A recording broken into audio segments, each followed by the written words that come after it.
On your Wednesday episode of Locked On Raptors, I don't know if you've heard, the Eastern Conference is real good, and we're going to take the next month or so and go around the various spots in the Eastern Conference that the Toronto Raptors might find some resistance. And we start with the team they played last. It's the Cavaliers with Danny Cunningham, Locked On Cavs, coming up.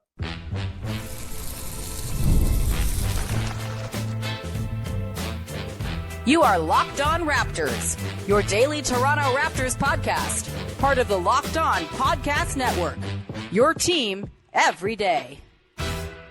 Hey, what's going on? And welcome to another episode of Locked On Raptors. It is Wednesday, August the 19th, and the Kawhi Leonard trade is still not complete. The aspiration investigation is still ongoing, and I am losing my mind. Day 41, baby. Feel the rush. On today's show, we're kicking off a little spin around the Eastern Conference heavies, as we're going to take, one show a week over the next 6, 8, 10 weeks, however many good teams there are in the Eastern Conference, and get a little check-in from the Locked On host covering said team. And we begin here with a pal, Danny Cunningham, Locked On Cavs, who covers, of course, the Cavs from Cleveland. Heard of them. The Raptors played them in the playoffs, played them quite well as well. And we're going to get into the offseason for the Cavs, what happened, what didn't happen, LeBron, and whether or not the Cavs have been passed by the rest of the Eastern Conference that's loaded up around them. Danny, how are you, my friend?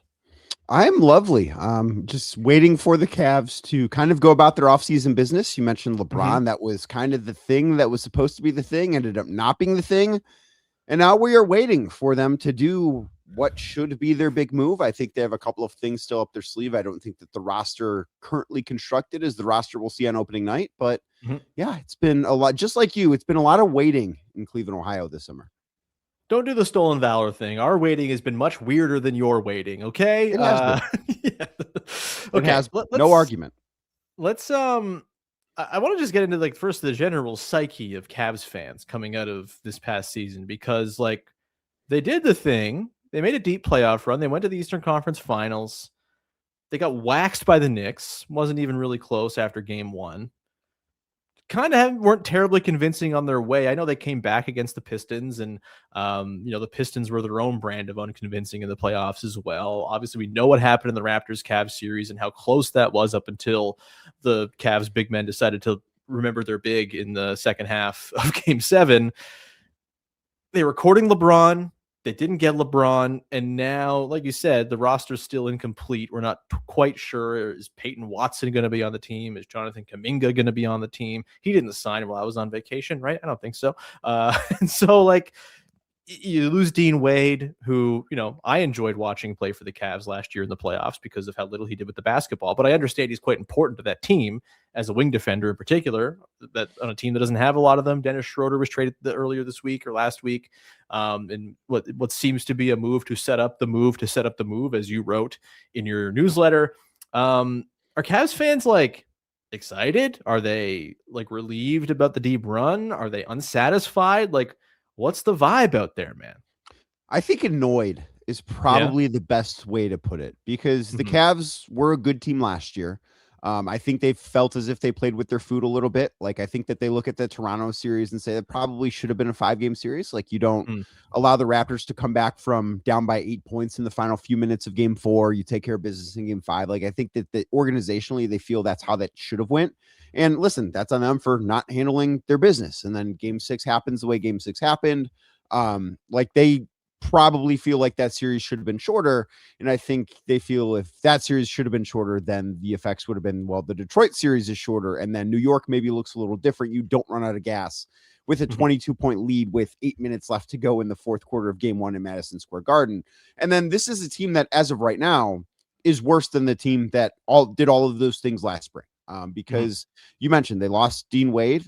They've traded Dennis Schroeder. Keon Ellis left the team in free agency as well. Not that Keon was really part of the postseason rotation, but there's no argument to be made that they're a better basketball team right now than the one that lost to the Knicks in the conference finals.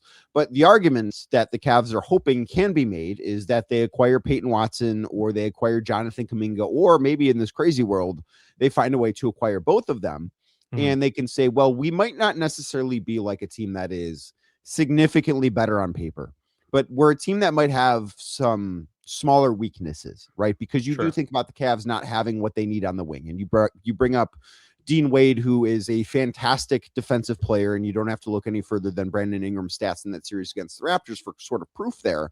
But he would also catch the ball on the wing and dribble to the nail and pick up his dribble and panic. And like, I think that the Cavs would be a more well-rounded team if they're able to add somebody like Peyton Watson or Jonathan Kuminga. And I think that Cavs fans would then be able to talk themselves into, okay, maybe we're not better, but we're different enough to where this different looking team could be one that's more well suited to have success in the postseason. Sure. And also, like, I think some of those things are bets on upside, right? Like, it's a rare thing for a team to have a guy like Donovan Mitchell, who's in his prime, have a guy like James Harden, who is, not in his prime anymore, but still somebody that's very, very serviceable. You've got Evan Mobley, who should be entering his prime, and they might be able to get a lottery ticket for somebody else that could sort of join that core in Kuminga or Watson. And like, those things could be encouraging enough to not make up for missing out on LeBron, but it's like, okay, I see what you did this offseason at least.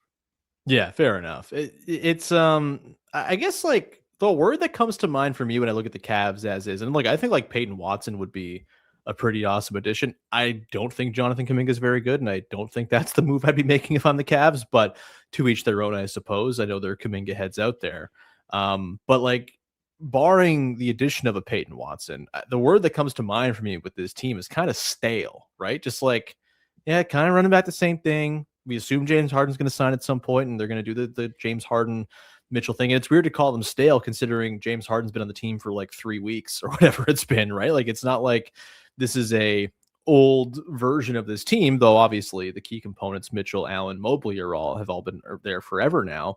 But it just, to me, it almost feels as though it's not even so much a problem with the Cavs, but you look at the rest of the East and the Raptors and the Pacers coming back, and the Sixers obviously getting LeBron and loading up and getting Jaylen Brown, and the Celtics are going to have Jason Tatum back, and I just kind of wonder if the Cavs are almost at risk of not necessarily being worse, but finishing lower in the standings because the rest of the conference has passed them by a little bit. Is that like a fair concern for the Cavs going into this year? I think it could be, but I also think like if the Cavs are going to be passed by, it's going to happen in April or May. I think that this is a group that has a really high regular season floor. I don't think that as of right now, they're a championship contender, but I also think they're going to win 50 games again because that's just what Donovan Mitchell and Evan Mobley and Jared Allen do in the regular season. Like, they've won 50 plus games in 3 of the last 4 years. And the 1 year they didn't, Donovan Mitchell only played 50 some games. Like, that's kind of what this group is. And you add James Harden into that, who you can say whatever you want about James Harden, and he is who he is at this point, certainly in the postseason, but he's an incredibly durable regular season player that has been awesome really his entire career from October until April. Like, there are very few things to complain about there. So I still look at this Cavs team and say, I don't think that they're going to win the title this year, at least not as of right now. I think that there are a bunch of teams that I might pick to beat them in the postseason, but I also think they're going to finish with one of the 4 best records in the Eastern Conference and have home court advantage in the first round, because I think that the floor for them is like 48 wins, which is what happened the year Donovan only played 50 games. And I just think with that, like, you're at least give yourself a chance. So they could get passed up in the postseason, but I don't think that they're at risk of like, oh man, the Cavs are in the play-in and nobody saw this coming. I think that a lot would have to go wrong. And listen, the margins are thin. If Donovan Mitchell misses a month, okay, I think the play-in's on the table. But if the Cavs stay relatively healthy, which is something that they really didn't do last year and still won 52 games, then I think it's okay. The floor is kind of the 4 seed for them, and we'll see what happens when we get to the postseason. But I don't think that this is a team that's like the regular season could go up in flames. My pushback on that is I think every team not named the Knicks is at risk of falling into the play-in. I just think it's going to be that close. I think it's just such a deep conference full of really good teams. And I think it's going to be a really fun, like, rock, paper, scissors situation with a lot of these teams too. I don't think any of these teams are going to spam wins. I think you could totally see the range. And we saw this last year between the Raptors and the 5 seed and the 9 seed. The gap was like 2 games. I could totally see the gap between 2 and 8 in the East being like 3 to 5 games. And so I don't think anyone's clear of that mix. I think it's going to be pretty nip and tuck all the way through. I want to come back, Danny, and get to the LeBron thing, which was kind of a big story this summer. I don't know. I wasn't paying much attention. It was none of my business, but it seemed like the reunion was on, and then it wasn't, and now he's on the Sixers. And what the hell happened there? We're gonna get into that coming up in just one sec. Today's show is brought to you by FanDuel. Baseball fans, if you think you know who's hitting a homer today, FanDuel is giving you a free chance to call your shot with daily dingers. It's easy to play. Just make your free pick for who you think will hit a home run in their game. If you're right, you'll receive a profit boost to use on your next bet for a chance at extra winnings. Best of all, you can make a free pick every day through the MLB season. Daily dingers, another fun way to stay engaged with every day's games. Whether you're following your favorite team or keeping an eye on matchups across the league, every game has someone capable of going deep, and now you get the chance to make your prediction before the first pitch. I might push back on the every game thing. If we were to see a game between the Cleveland Guardians and the Toronto Blue Jays, I don't think any home runs are getting hit because none of these teams can hit. But hey, maybe our boy Kazuma Okamoto will go deep like he did last night against the Rays, the hated Rays. Oh, I love when they beat the Rays. Anyway, are you ready to play Daily Dingers? You can go and do it over at FanDuel.com. That's FanDuel.com to play Daily Dingers and make a free pick on who's hitting a homer, play ball, and swing for the fences on FanDuel, an official partner of MLB. Back at it here with Danny Cunningham as we dig back into the LeBron thing here. Danny, I thought he was going back to Cleveland just because it feels like LeBron loves a narrative, and it seemed like just the clean, tidy way to do it. The Cavs, obviously, pretty glaring spot on the wing that could have been filled by LeBron. I don't know if it would have been a perfect fit, the LeBron, Mitchell, Harden trio, but I think LeBron is smart and wizened enough to kind of fit into any system. Is he a good enough defender to kind of fill in the needs that they had on the defensive end of the floor? I'm not sure, but again, it's LeBron James. He's still awesome. And if you can get him on a minimum contract or whatever the Cavs would have signed him to, that's an excellent, excellent signing that makes you a whole lot better. Were you of the mind that this was going to happen and then it just kind of defeat was snatched from the jaws of victory? Were you ever skeptical that it was even a thing? What was your sort of reaction to this entire thing? And do you think Cavs fans feel jilted and spurned by LeBron, or was this kind of expected that it was a nice idea, but maybe the Cavs were never really going to be the most realistic landing spot? I expected it to happen at times. I can't say I woke up every day throughout that, however long that saga was, not as long as your quiet purgatory, but it felt like it. Talking about LeBron every day, what might happen, what not happen. There were some days I woke up or some nights I went to bed. It's LeBron's going to be on the Cavs again. It's going to be really, really cool. And then there were some other days where I woke up or went to bed. It's the Cavs are going to miss out on LeBron. It's really going to sting for this fan base. It's going to sting for this organization. And obviously the latter happened as opposed to the former. I was not surprised or stunned, I guess, that he didn't pick the Cavs. I was stunned he picked Philadelphia because I had gotten to a point where I thought it's going to be Cleveland or it's going to be Miami. And I personally am not very high on the Heat. I don't think the Heat are going to be all that good. I think they're going to be a same here, baby. They stink. Missing a lot. But I thought, okay, LeBron can spin that as he's going back to where he really learned how to be a champion. He can tie up whatever loose ends theoretically he had in Miami, which I really don't think there were any. I think that 4 years spoke for itself, and clearly him going to Philadelphia sort of agrees with that. But I thought, okay, it's going to be the Cavs or it's going to be the Heat. So when he decided and it wasn't Cleveland, it wasn't some great shock. I didn't feel like it was oh, it's 90% chance it's going to be the Cavs. I never got to that point. But when it was the Sixers, I was really? That was the curveball that I didn't see coming. And of course, Cavs fans know that the guy running the Sixers now is Mike Gansey, who was the general manager for the Cavs most recently. He was hired by Philadelphia as the president of basketball operations. And there's actually a photo that Mike Gansey's brother Steve tweeted out around the time Gansey was introduced in Philadelphia, of Mike Gansey and LeBron James when they were teenagers, because as I'm sure LeBron James is a Northeast Ohio guy and is the best high school basketball player in the state's history, right? Well, Mike Gansey finished runner-up for the state's Mr. Basketball Award to LeBron James in high school because they played high school basketball together at the same time, obviously for different schools. But like, there's a photo of them together at a photo shoot that had some of the best talent in high school basketball. The Cleveland Plain Dealer, the newspaper here, put it on, and it's like Mike Gansey has his arm around LeBron James, and now Mike Gansey is the president of basketball operations who left his hometown team and took LeBron James with him. So I think some Cavs fans are certainly sour about that. I think Cavs fans feel as if they were spurned a little bit, and the reception I think LeBron gets in Cleveland is going to be a really, really interesting one.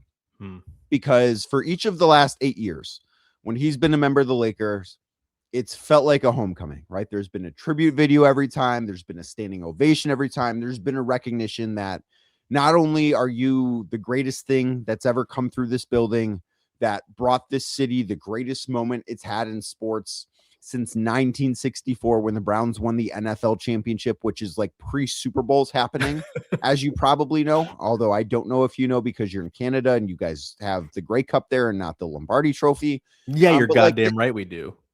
Isn't it Grey Cup playoffs right now? Are we close? No, the season's very young still, baby. The playoffs are deep fall. Really cold mid-November is when the Grey Cup usually goes down. Minus 30 in Winnipeg, that's perfect. The CFL does follow me on Twitter, and I'm sure your pal Justin Rowan is listening to this, and he's got to be up in arms that that's the truth. I can promise you Justin's not listening to this, but I appreciate it.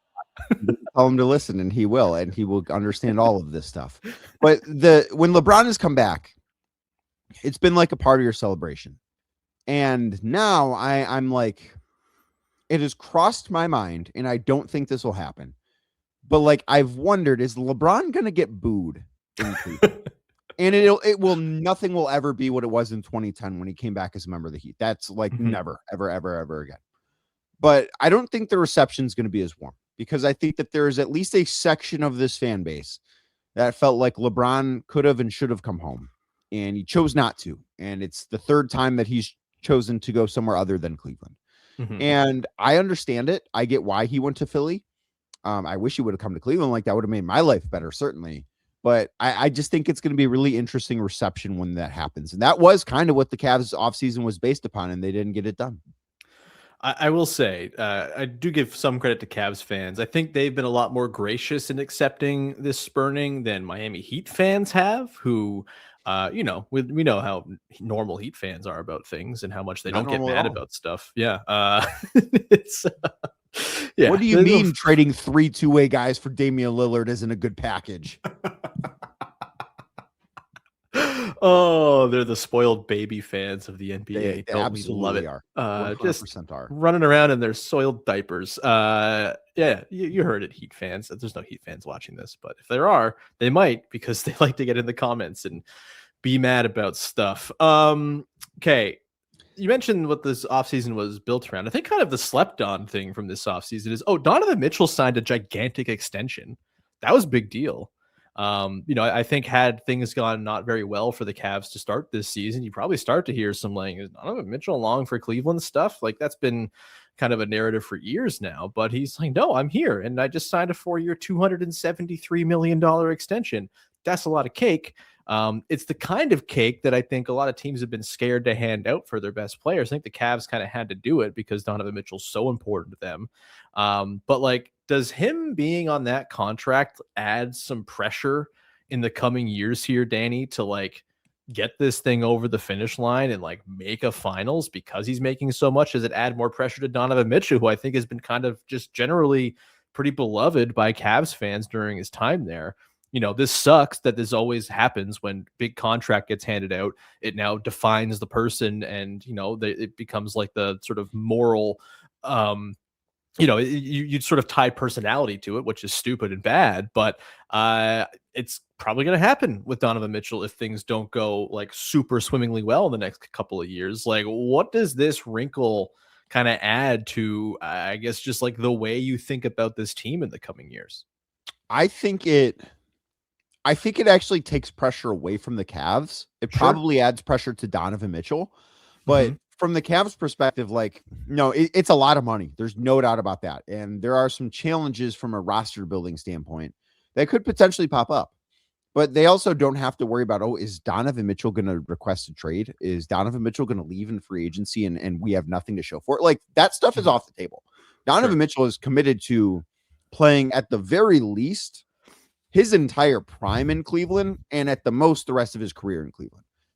And I think it's really cool that, like, yes, there have been this noise, right? Since I remember the day he was introduced in Cleveland after the Cavs acquired him via trade. This was all the way back in 2022. And he was asked, like, don't you want to be in New York? Don't you want to be somewhere else?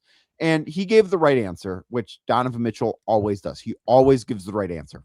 But he also has always backed up that correct answer with the right actions. The first chance he had to sign a contract extension the first time, he did it. He signed this contract extension, where I guess agreed upon to it. I don't know if it was signed that day, but he agreed to this contract extension the very first day he was allowed to. Like, his actions have backed up all of these nice, warm, lovey, fuzzy things that he said about Cleveland. And I do think a lot of people in this city appreciate that. Now, there's pressure on him because when you're being paid like the guy, and listen, Donovan has played in Cleveland for 4 years. He's played 65 plus games 3 times in those 4 years. And he's been at least second team All NBA, if not first team All NBA, in each of those 3 years that he's played at least 65 games. The 1 year that he didn't play 65 games, he was certainly on an All NBA track, but just did not get to the threshold to receive votes for that type of honor.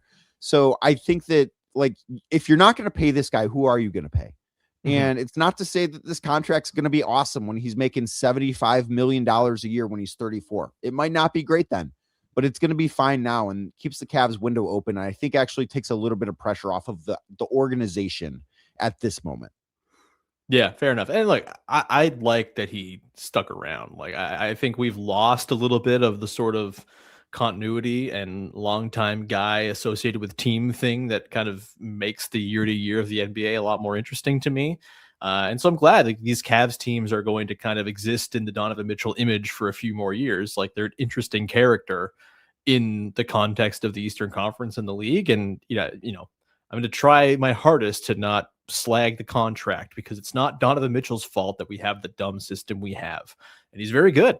We'll come back and decide here, Danny. I want to ask you about, we know the big four, the Mitchell and the Harden and the Mobley and the Allen, but, like, who's the fifth most important guy for the Cavs this season? Plus, we'll just do it. Heads up, Raps Cavs playoff series. Who you got? We'll do that coming up in just a sec.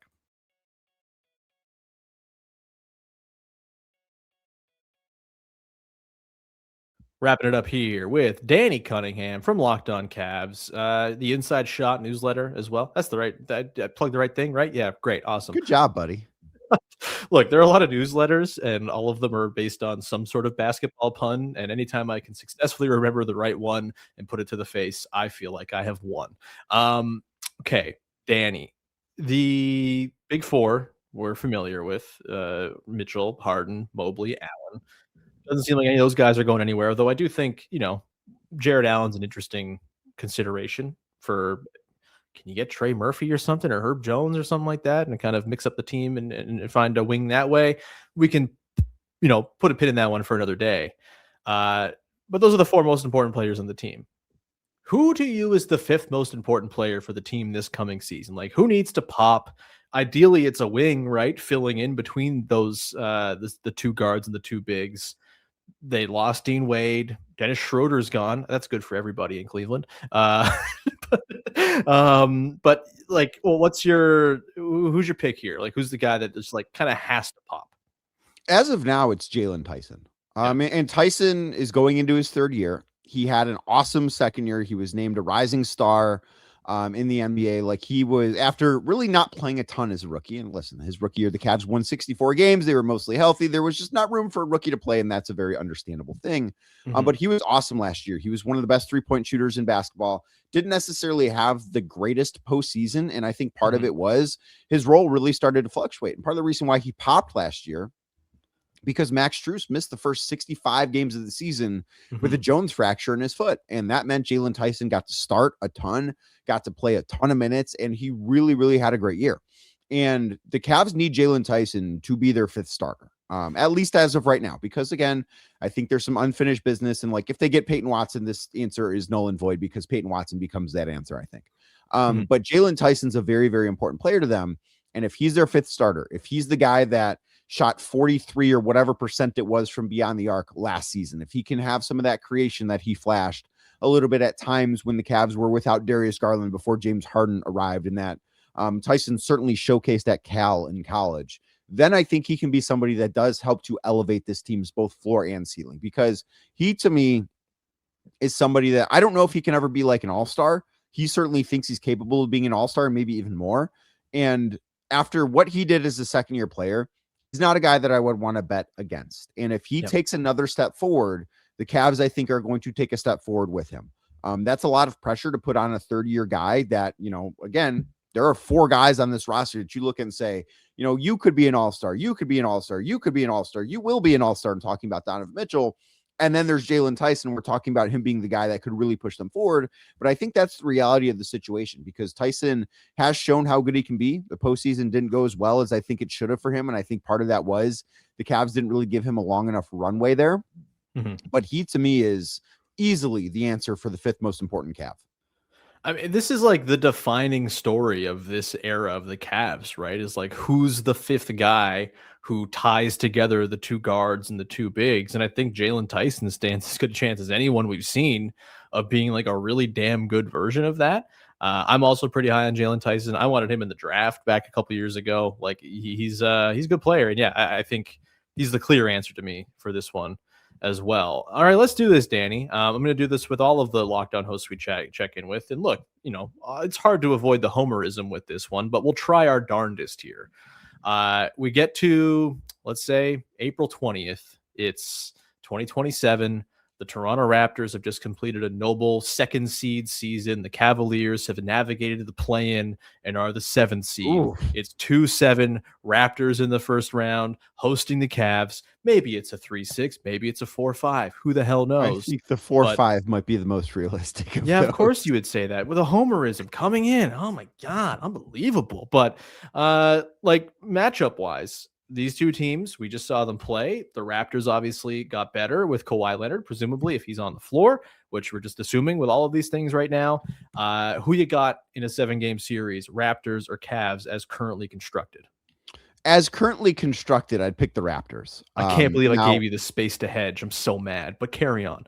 Now, if the Cavs end up acquiring Peyton Watson and don't have to give up, like say they give up Max Strus and acquire Peyton Watson, then I think my answer probably shifts to the Cavs, because I think then they wouldn't have this weakness on the wing. And I think that while the Cavs might not have, the best at every position, I also don't think that they really have any weaknesses in the rotation. Like, if they're really strong in the backcourt, they're obviously really strong in the front court. And I think with Peyton Watson and Jaylon Tyson, they'd be really strong on the wing as well. I don't know that they'd be as strong as, say, the Raptors on the wing, but I think they could make up for that in other areas. So like, it's on the Cavs to go out and improve this roster still, because as of right now, they're a team that I kind of think with this Eastern Conference has a ceiling on the second round. And it depends on what the matchups look like, right? Like, I think there are some teams that if they drew in the first round, it's like, oh, the Cavs should win that series in 5. And there are other ones like, oh, the Cavs might lose that one in 5. So like, as of right now, and this is assuming Kawhi is on the Raptors and healthy, which the first is not a big assumption. I think the second one is. As of right now, I'd pick the Raptors. But like, if the Cavs are able to improve this roster in a way that I think that they still can, then that answer would probably change. I'm taking the Raptors either way. I think Peyton Watson would certainly make it a lot closer. I think as currently constructed, it's kind of a walk for the Raptors, but I just think Kawhi is that much of an upgrade over Brandon Ingram, like, especially in the context of this matchup where, I talked about the rock, paper, scissors thing of the East. And I think of all of the teams in the sort of projected top 7 or 8, I think I kind of like the matchup for the Raptors against the Cavs the most, considering they're the oops all wings team against the team that doesn't have a lot of wings. But yeah, like, again, I don't think any of these series are going to be total sort of, 4-0 5-game dog walkings or anything like that. And I assume the Cavs are going to find some sort of wing. If it's Jonathan Kuminga, then it's a 4-0 Raptors win. But that just speaks to my general Jonathan Kuminga skepticism. Either way, Danny, I really appreciate you taking the time, brother. Anything you want to plug for the good people out there? No, just check out Locked On Cavs, check out the Inside Shot, and eventually at some point when you're on my show, which we've already recorded, but I don't know when I'm putting it out, check out that episode as well. There we go. Everyone go support Danny. He's the best. We'll be back again Thursday. Joel Wolfon's going to come along. We're going to have some fun, do something stupid. I don't know what we're going to do yet, but it's going to be dumb. I promise you. And so look forward to that on Thursday. And we'll continue this whip around the Eastern Conference as we go week by week here heading into the season. I'm going to try to find our pal Tony East for next week to talk Pacers because I'm fascinated by that team. Either way, appreciate your support. Join the Discord, link in the description of the podcast. Come hang out in there. Great discourse in there about the Toronto Tempo mascots. Yeah, they got 2 mascots. Look, if you got 2 mascots, you got none. The Cavs know all about this with Sir CC and Moondog. What are we doing over there? Are you forgetting Whammer here? Who's Whammer? There's 3 crazy. mascots now? That's crazy, Sean. What the hell? 3 mascots is unacceptable. Again, if you have more than one, you don't have any at all. But regardless, come to the Discord. It's great to talk about these dumb things in the summertime. And we'll be back again on Thursday with an episode of Locked On Raptors. Danny is really mad at me. Bye-bye.